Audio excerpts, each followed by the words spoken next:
पुणी ओडुआरे बीजेपी नेता बीजेपी राज्य युव मोर्चा साधारण संपादक सुजित सिंह विरोध में लक्षाधिक टंकार ठकई अभियोग।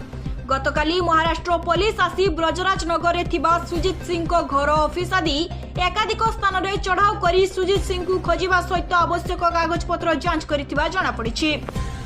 फ्लाई आश संपर्कित गोटे डील पाई 6,90,000 टंका एडवांस आनी परे ठकई करिथिबा नै बीजेपी युव राज्य संपादक सुजित नाम रे अभियोग होइछि। राजनैतिक उद्देश्य फायदा तथा चर्चा रे रहिबा पाई सुजित आगरु मध्य थरे पॉलिटिकल स्टंट मारिबा सहित निजकु आक्रमण करी निज रचित षड्यंत्र रे फसी गिरफ मध्य होइतिले। एबे पुणी पदारे पड़िछि बीजेपी युव मोर्चा राज्य संपादक सुजित सिंह नुआ कारनामा।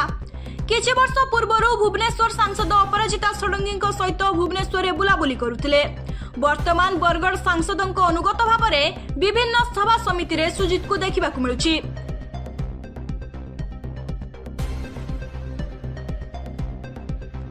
Bureau report Odisha public voice.